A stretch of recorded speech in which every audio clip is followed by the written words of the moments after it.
Você acompanha agora o Notícias Pastorais desta semana, que traz a vida da igreja na Amazônia, no Brasil e no mundo.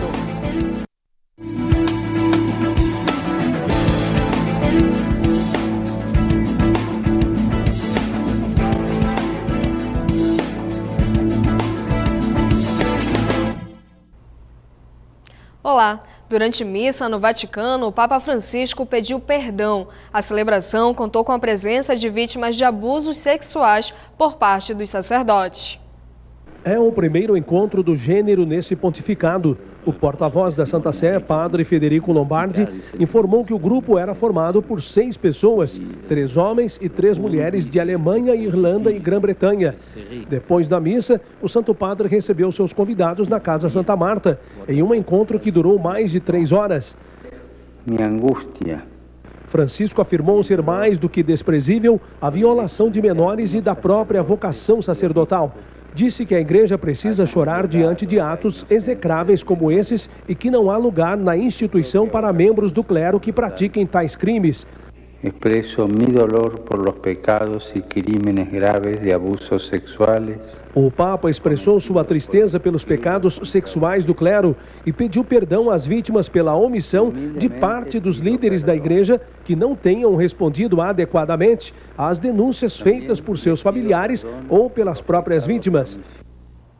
O Papa Francisco presidirá o Encontro Internacional de Idosos e Avós no dia 28 de setembro no Vaticano. O evento será organizado pelo Pontifício Conselho para as Famílias e tem como objetivo refletir sobre a importância dos idosos na sociedade. A Santa Sé nomeou o novo responsável pelo Instituto para as Obras de Religião, conhecido como Banco do Vaticano. O empresário francês Jean-Baptiste foi nomeado como novo chefe do IOR e sucede o advogado alemão Ernest Wolfenberg, que dirigiu o Instituto desde fevereiro do ano passado. O Departamento de Gestão de Ativos será responsável pelos investimentos, deixando o banco para se concentrar em seu objetivo original, que é o de efetuar pagamentos para obras religiosas, funcionários e instituições de caridade. O Vaticano também deve nomear em breve um auditor-geral independente.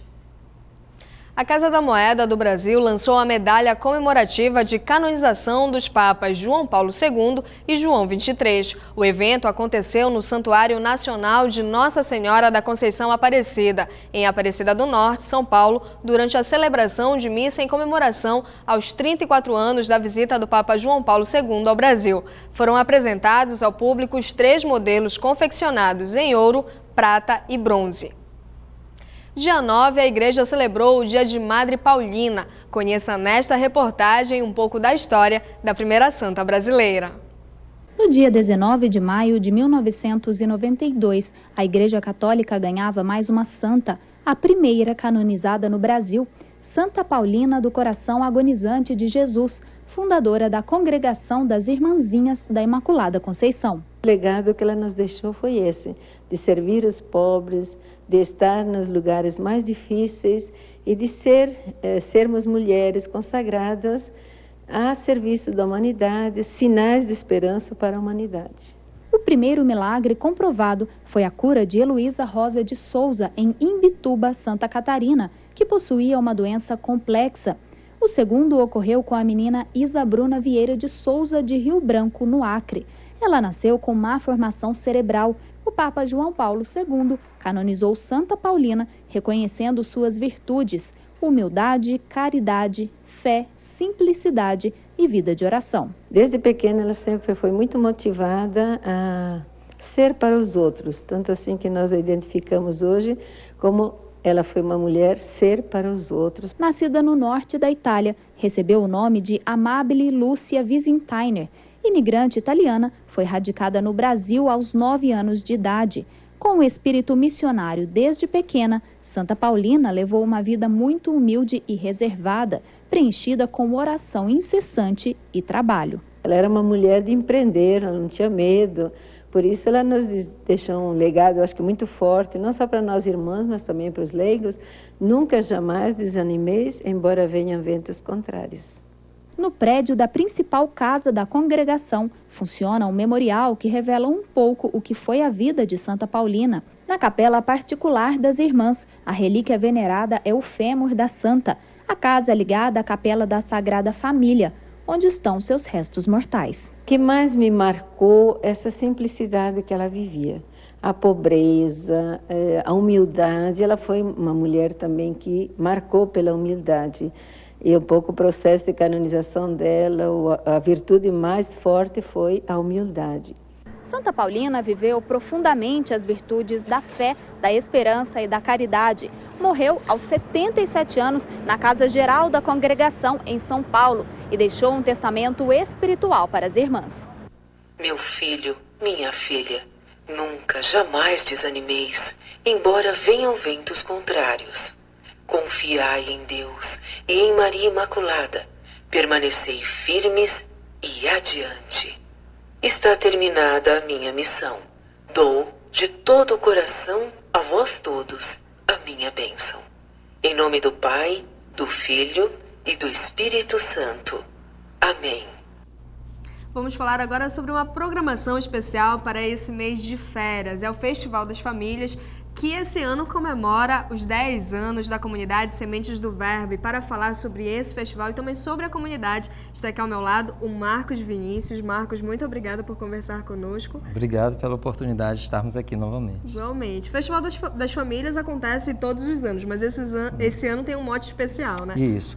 Esse evento já é tradicional da nossa comunidade, né? Geralmente acontece no segundo semestre, mas esse ano nós estamos fazendo no mês de julho, para coincidir com a data celebrativa dos 10 anos da Comunidade Católica Sementes do Verbo, né, que acontece agora de 16 a 20 de julho, em Palmas, no Tocantins. E as pessoas ainda podem participar desse festival? Sim, estaremos saindo com uma caravana aqui de Belém na terça-feira, dia 15, né, retornando na segunda, dia 21, e rumo a Palmas, onde fica a casa-mãe da Comunidade Sementes do Verbo, né? E lá estarão reunidos todos os membros de vida da comunidade, né, as irmãs, os padres, os vocacionados, os companheiros do apostolado do ano sabático. Estaremos nós, membros de aliança também, né, de Belém, de Palmas, das cidades onde tem casas de aliança. E estarão vindo os membros também da Bélgica e de Portugal, onde nós temos casas de missão também. Agora, como é a programação do festival?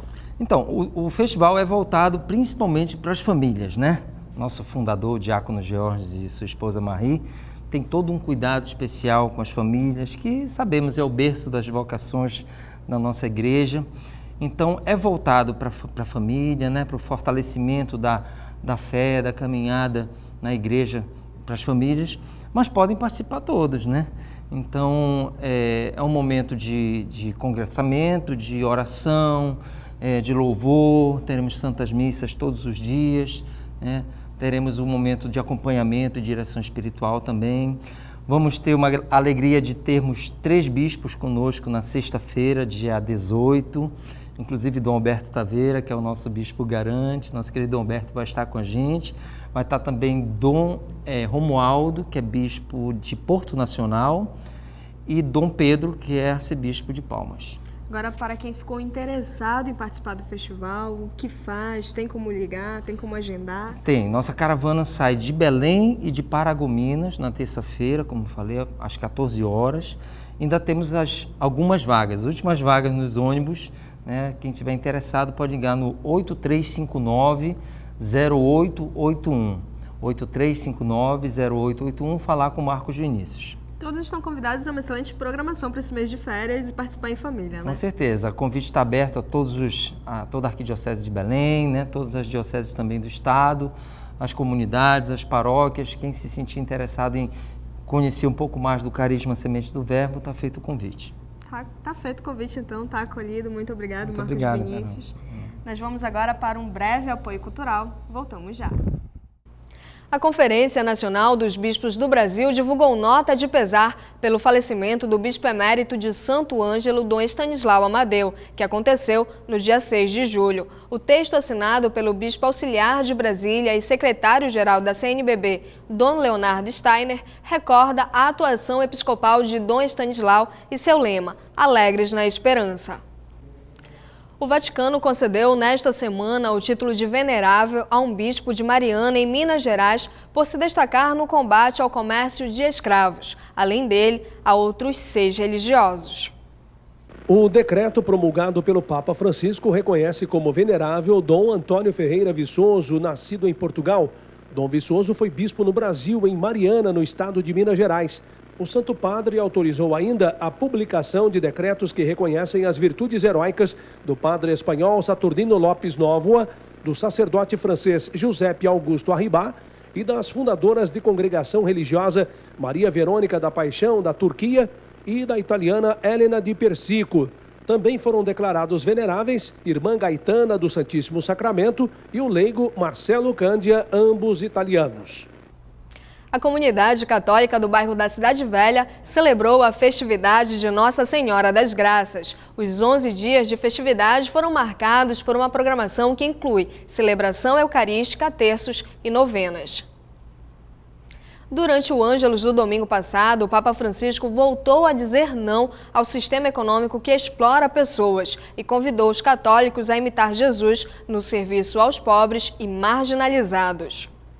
O Papa recordou os que são oprimidos por condições de vidas precárias, situações existenciais difíceis e desprovidas de válidos pontos de referência. Disse que nos países mais pobres e nas periferias dos países mais ricos, há muitas pessoas cansadas e desamparadas sob o peso insuportável do abandono e da indiferença. Quanto mal faz aos necessitados a indiferença humana e, pior ainda, a dos cristãos, ressaltou o pontífice, para quem o cristão é chamado a ir ao encontro dos mais necessitados, onde quer que se encontrem, para vencer a lógica da indiferença. Explicou que são muitos os que se encontram às margens da sociedade, homens e mulheres provados pela indigência, mas também pela insatisfação da vida e pela frustração. Muitos são obrigados a deixar sua pátria, colocando em risco a própria vida, e carregam todos os dias o peso de um sistema econômico que explora o homem, impondo a ele um jugo insuportável, que os poucos privilegiados não querem carregar. Afirmou que o jugo do Senhor consiste em carregar o peso dos outros com amor fraterno e concluiu pedindo a intercessão da Virgem Maria, que acolhe todos os aflitos e desamparados, para que, com a fé testemunhada com a vida, os cristãos possam ser alívio aos que precisam de ajuda, carinho e esperança. Vamos falar agora sobre solidariedade e oportunidade. Acontece nesse final de semana uma feira promovida pelo Emaús, e para falar sobre essa feira está aqui comigo José Maria Amorim, que é coordenador de sustentabilidade financeira do Emaús. Muito obrigada por conversar conosco. Qual é o objetivo dessa feira? Olha, o objetivo dessa feira é... Você sabe que o Emaús ele arrecada objetos que são doados pelos domicílios, pelas empresas, e nós recondicionamos alguns objetos e nós periodicamente colocamos à venda. Nós chamamos de feiras, né? Geralmente conhece por bazar, né? Mas a gente chama de feira, que é a Feira de Emaús. O objetivo com a venda desses objetos é gerar recursos financeiros para que a gente possa estar investindo nos projetos sociais do movimento de Emaús, que atende crianças e jovens. Agora, além da feira, o Emaús recebe esses materiais constantemente, né? Quem quiser participar, quem quiser doar, como faz? Tá, nós temos o nosso telefone, que é o 3279-2700, né? Nós temos o site, que é o www.movimentodeemaús.org. Você acessa lá, tem um formuláriozinho, você escreve lá qual é a doação que você quer, o seu endereço, você cadastra lá a doação que você quer fazer e nós atendemos pelo telefone e pelo site. Agora, José Maria, qual a importância dessas doações para a realização do trabalho do movimento de Emaús? Essas doações são muito relevantes. Por quê?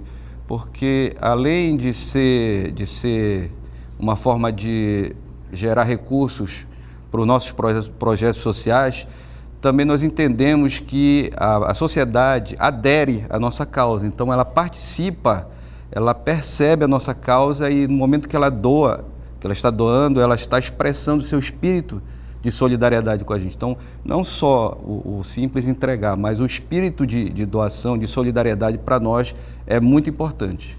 Agora eu gostaria que o senhor explicasse um pouquinho sobre como é o trabalho do movimento. O movimento de Emaús, ele surgiu, vai fazer 44 anos agora, nesse ano. A missão dele é defender os direitos, promover e defender os direitos das crianças e jovens, né, e adolescentes. E nós realizamos isso a partir de projetos que nós temos, né? Nós temos as crianças que começam pequenas, a gente chama socialização, então elas participam de momentos recreativos, culturais, né? Eles aprendem teatro, participam de oficinas de teatro, de dança, de violino, de flauta, violão, bateria, percussão, né? E num outro momento nós temos a parte profissionalizante, né? Quando eles atingem aquela idade de 15 anos, nós temos alguns cursos profissionalizantes, por exemplo, o Centro de Recuperação de Computadores, que é o CRC, onde com os computadores que são doados para nós, os jovens aprendem a recondicionar esse material e a gente, quer dizer, coloca esse material para venda e ao mesmo tempo esse jovem aprende uma profissão. Então é importante ressaltar às pessoas que não é apenas doar um objeto, mas também construir cidadania a partir dessa iniciativa. Com certeza, o objetivo do Emaús é esse, defender, como eu falei, a nossa missão é defender e garantir os direitos das crianças e adolescentes, envolver a sociedade como um todo, né, e contribuir para o futuro dessas crianças, né? Tem também o SEDECA, que é o Centro de Defesa da Criança e Adolescente, que é uma outra frente de trabalho nosso, que já atua na defesa direta dos direitos das crianças, quais sejam. São crianças e jovens que já estão no círculo da exploração do trabalho infantil, são crianças que sofrem abusos, né, tanto da questão da prostituição, tráfico de pessoas e outras situações de violação desses direitos. Realmente as crianças que já ultrapassaram esse círculo, né, estão dentro desse círculo de perigo, né? Muito obrigada, José Maria, por suas informações. Nós vamos agora para um breve intervalo e voltamos já.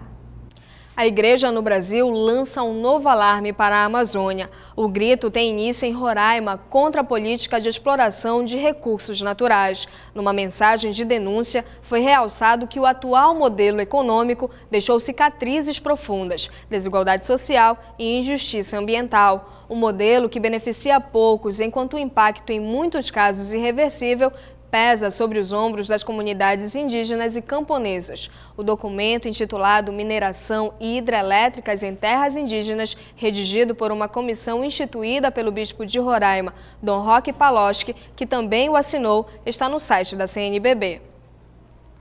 Na sexta-feira, Dom Teodoro Mendes Tavares celebrou 21 anos de ordenação presbiteral. O bispo auxiliar da Arquidiocese de Belém é um religioso da Congregação dos Espiritanos, onde emitiu seus votos no dia 8 de setembro de 1986.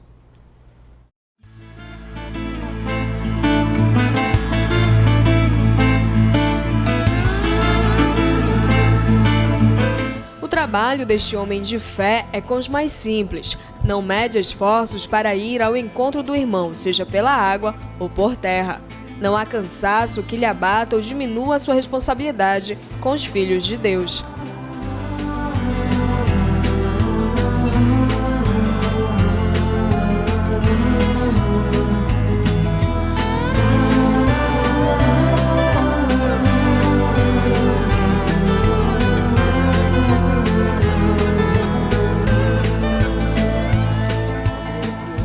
Dom Teodoro Mendes Tavares foi ordenado sacerdote no dia 11 de julho de 1993. Foi enviado em missão ao Brasil em 1994 para a prelazia de Tefé, no Amazonas. Em 16 de fevereiro de 2011, o então Papa Bento XVI o nomeou bispo auxiliar da Arquidiocese de Belém, onde dá continuidade à missão nos dias de hoje.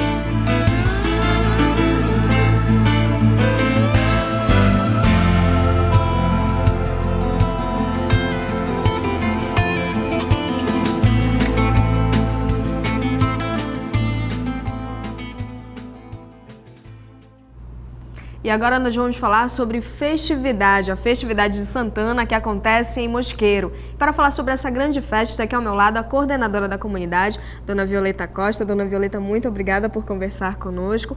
A festividade começa no dia 19 agora de julho, né? Sim, dia 19. Qual é o tema desse ano? Como é que está sendo planejada essa festividade? Essa festividade, o tema da nossa festividade é Santana, avó de Jesus, ensina seu povo a rezar. E como foi planejado para esse ano? Já que a comunidade é uma comunidade recente, tem apenas 15 anos, né, de história. Sim, e foi todo o planejamento, nós nos reunimos, a comunidade se reuniu, né, lá, e nós fizemos essa programação para este ano. Aí já como nós, não é o primeiro ano que as novas comunidades participam, né, conosco lá, evangelizando, até mesmo na liturgia, e esse ano nós temos a comunidade Rainha da Paz, que tem uma casa de missão na nossa matriz, Nossa Senhora da Conceição. Temos a Doce Mãe de Deus, que tem uma casa de missão em Santa Bárbara. E temos também a Exuá de Coraci. Então temos essas 3 comunidades que estão lá e vão para lá evangelizar e fazer um trabalho de evangelização conosco. Agora, como tem sido a participação das pessoas nessa festividade? Muito boa. Elas participam, tanto os visitantes, já é o terceiro ano que os visitantes, cada dia, cada ano se mostram mais, somam com nossa comunidade, e é uma festa muito bela, é bom ir para ver e participar dessa evangelização. No ano passado, a festividade teve toda uma preparação por conta da Jornada Mundial da Juventude, e é grande a participação dos jovens também, Dona Violeta. Sim, bastante. Bastante, os jovens participam muito mesmo, tanto os jovens que vão daqui de Belém, como os de lá, da ilha. Agora, Dona Violeta, a festividade inicia no dia 19 e encerra no dia 25. Dia 26 com a procissão pela manhã. Aí, na chegada da procissão, tem a Santa Missa e encerra. E tem a participação de Dom Alberto também já há 3 anos nessa caminhada. Isso. Para nossa felicidade, né? Dom Alberto celebrou, é o 3º ano. O primeiro ano ele celebrou, foi muito lindo, maravilhoso. Bastante pessoas, foi uma evangelização fantástica. Para lá, para a nossa comunidade, foi fantástica. E ano passado foi a Semana Missionária, né? Com os jovens que estavam indo para o Rio de Janeiro e foram para lá fazer essa evangelização na ilha. E esse ano também, na Semana da Festividade, a Semana Missionária, com a presença das novas comunidades, dos jovens e de Dom Alberto, que está conosco, celebrando com as famílias e participando do nosso jantar no dia 25, a partir das 19 horas. Qual a importância, Dona Violeta, da presença do Arcebispo Metropolitano de Belém na comunidade de Santana? Muito importante. As pessoas já perguntam, tanto os visitantes como a comunidade, Dom Alberto vai celebrar, Dom Alberto vem celebrar, quando é a celebração? As pessoas lá na Casa Santa Mônica, que é vizinha à capela, onde acontece, né, a acolhida, né, dos jovens também, e vão perguntar, já estão perguntando. Aí eu digo, vocês vão ver, quando distribuir a programação, vocês vão ver o dia e a hora que ele está aqui conosco. Todo mundo faz uma festa, gosto muito e fico ansioso esperando por esse momento. Então, aproveitando a sua presença aqui no Notícias Pastorais, eu queria que a senhora convidasse o público, então, para prestigiar esse momento, para viver em oração nessa festividade de Santana. Sim, e sintam-se todos convidados a participar desse momento de evangelização, esses dias de evangelização lá na nossa comunidade de Santana, no Paraíso, no Mosqueiro, né?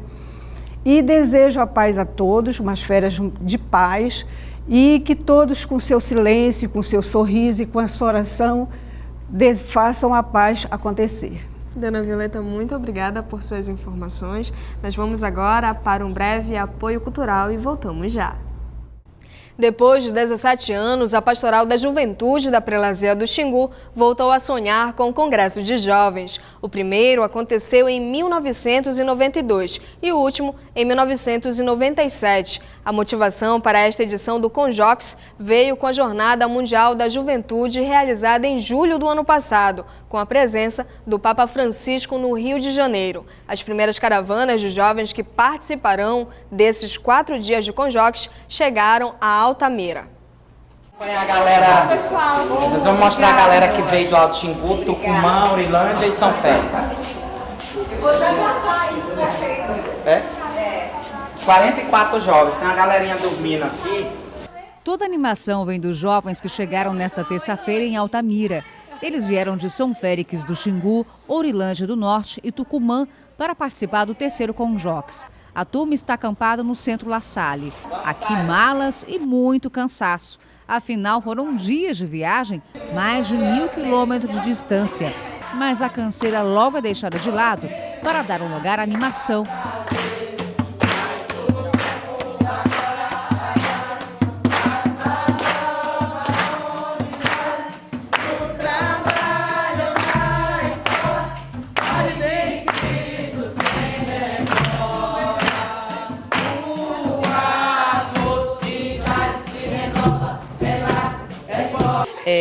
Maíra, como é que é o desafio para vocês? São Félix não é muito perto, a distância já seria um dos empecilhos, né?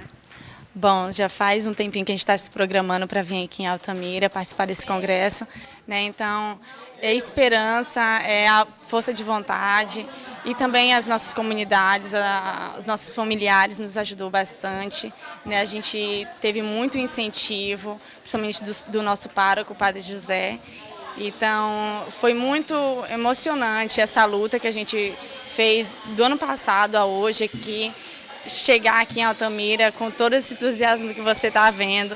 Então, é uma alegria muito grande, um sonho se realizando. E a expectativa qual é, né, para esse terceiro congresso? Realização muito grande, então que a gente veio buscar uma formação, né? A gente vê o trabalho daqui de Altamira, os jovens daqui, é muito de luta, muito de justiça, então acho que é isso que a gente vem buscar um pouquinho pra gente, essa parte da realidade, cair mesmo na real, ver os assuntos mesmo que abrangem a nossa realidade, principalmente com a juventude. Tayane, Tucumã, distância, como é que foi a viagem, a expectativa já para esse terceiro congresso? Ótimo, né? Assim, nós ficamos entre Orilândia e São Félix, tudo ficamos divididos, não sabemos para que lado que vamos, mas é uma emoção muito grande. Primeiro congresso que a turma está participando, assim, o próprio tema já traz, né? Jovem discípulo nesse chão sagrado. Então, o Xingu já é abençoado por ter a gente por perto, porque enquanto estamos aqui trabalhando, tem outros lugares que precisam mais, mas nós temos que aproveitar o nosso trabalho onde estamos e realizamos com sucesso. Irmã Luzia Vidal coordena os jovens de Orilândia do Norte. Ela conta que os desafios para participar do terceiro Conjox foram muito. É um desafio muito grande, né? Porque começa pela distância, né? A distância já de Orilândia, da nossa região, para vir até aqui. Então, eu senti, assim, percebi uma expectativa muito grande, né, dos jovens, muito entusiasmo, desde a viagem também, e antes a preparação toda, né? Quem vai, quem pode ir, quem gostaria, então todo mundo se manifestando, uma disputa pelas vagas, né, que eram limitadas para poder participar. Então, acredito que estar aqui hoje é primeiramente uma graça muito grande, né, e poder estar acompanhando esses jovens, né, também como jovem, né, como irmã jovem, mas está acompanhando essa juventude toda. A gente está, eu acredito, nessa fase de descoberta, né? Então, já na nossa viagem a gente vinha discutindo, trabalhando e pensando, refletindo muitas coisas juntos, né? Então, eu percebo assim uma sede muito grande de conhecimento, né, de atualização, da gente conhecer de fato a realidade, o chão que a gente está pisando, né? Dariane é coordenadora da Pastoral da Juventude no Alto Xingu e conta que foram anos de preparação para que as comunidades mais distantes que compõem a Grande Prelazia pudessem marcar presença no Congresso. Nós estamos nos preparando há 3 anos. Como vocês sabem, o Alto Xingu ele fica muito distante da sede da Prelazia, que é Altamira, e nós estamos nos preparando há bastante tempo, principalmente questão financeira, né? Porque para vir até aqui, né, nós precisamos alugar ônibus, tem todo um custo que não foi fácil, tem toda uma preparação de formação, então é difícil porque tem a parte financeira, mas também tem a parte de formação com essa juventude antes do Conjox, que é feito um trabalho de preparação para que eles cheguem aqui, né, já sabendo se colocar as ideias, se dizer como é que nós trabalhamos, partilhar com os outros das outras regiões, que é bem diferente o trabalho, apesar do objetivo ser o mesmo. Então, não foi fácil, foi uma caminhada longa que nós fizemos. Para nós, assim, até aqui, é gratificante já estar aqui, porque demorou muito para acontecer. É um sonho que está sendo realizado, um sonho nosso, de todos os jovens da Prelazia. A expectativa é que mais de 200 jovens participem do Conjox, que começa hoje em Altamira, no Salão da Igreja Perpétuo Socorro. O tema do congresso será Jovens Discípulos Missionários neste Chão Sagrado. E o lema, Eis-me aqui, envia-me, lema da campanha da fraternidade. Este congresso ele vai nos dar o diagnóstico realmente do ponto em que hoje está a evangelização da juventude em nossa prelazia, a nossa capacidade de mobilização e, acima de tudo, vai colocar em nosso colo esse desafio do que está pela frente, neste contexto único da história em que estamos vivendo, de norte a sul de nossa prelazia. Tanto dos grandes projetos, como inclusive o surgimento de novas prelazias dentro do território de nossa imensa prelazia do Xingu. É um convite também para a juventude comparecer e participar desse congresso? Sem dúvida, todos os jovens da cidade são bem-vindos a qualquer momento. Lembrar que para participar do congresso é preciso se inscrever e pagar a inscrição e permanecer durante o dia. Durante o dia nós temos atividades apenas para os congressistas inscritos e que se prepararam para isto, mas no final do dia, sempre às 19h30, nós temos uma atividade aberta para toda a comunidade altamirense. Quarta-feira iniciamos às 19h30 com a missa e a mística de abertura, presidida por Dom Erwin. Quinta-noite temos noite de adoração e louvor, sempre na Perpétuo Socorro. Sexta-noite temos a noite cultural, que vai ser depois coroada também com um show de um cantor, eu não me lembro agora o nome, que vem do Rio de Janeiro para brilhantar nossa noite. E no sábado à noite, a grande noite de encerramento com procissão. E o Bispo do Xingu celebrou a abertura do Congresso de Jovens do Xingu em Altamira. Mais de 200 jovens de várias partes da Prelazia lotaram a igreja de Nossa Senhora do Perpétuo Socorro.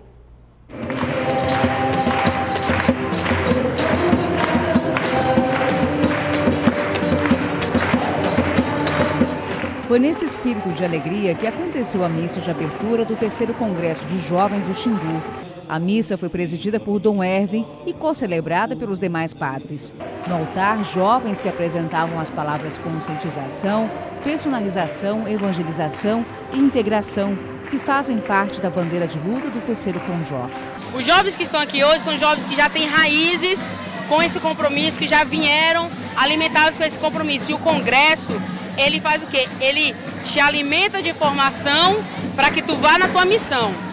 Que tu vá nesse compromisso, para que tu não fuja desse compromisso.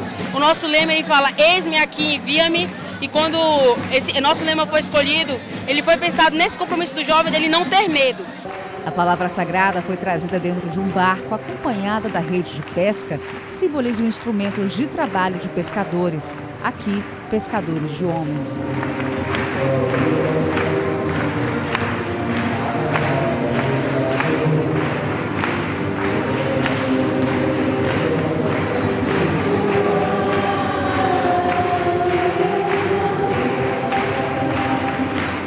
Durante a celebração, um mapa foi montado pelos jovens para celebrar todas as comunidades que compõem a Prelazia do Alto, Baixo e Médio Xingu.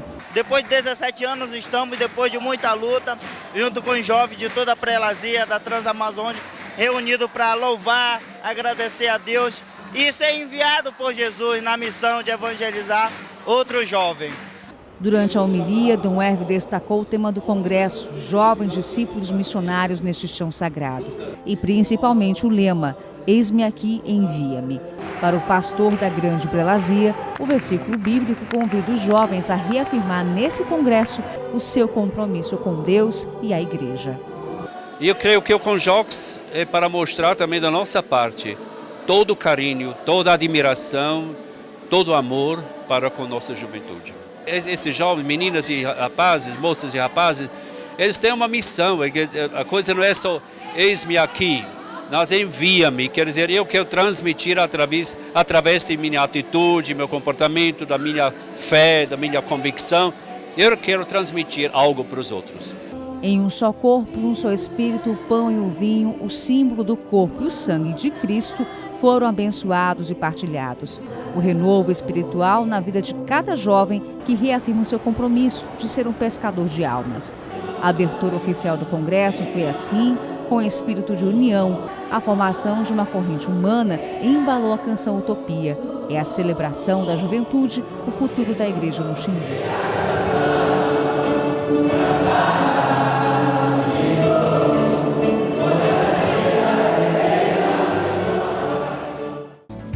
Chegamos ao final de mais um programa. Se você quiser acompanhar as reportagens exibidas aqui no Notícias Pastorais, você pode acessar o portal Nazaré, www.fundacionazaré.com.br. Para divulgar sua paróquia, sua festividade ou seu evento, entre em contato com a nossa central de relacionamento através do 4006-9211. A todos, obrigada pela companhia, um ótimo final de semana. A gente se encontra no próximo programa. Até lá!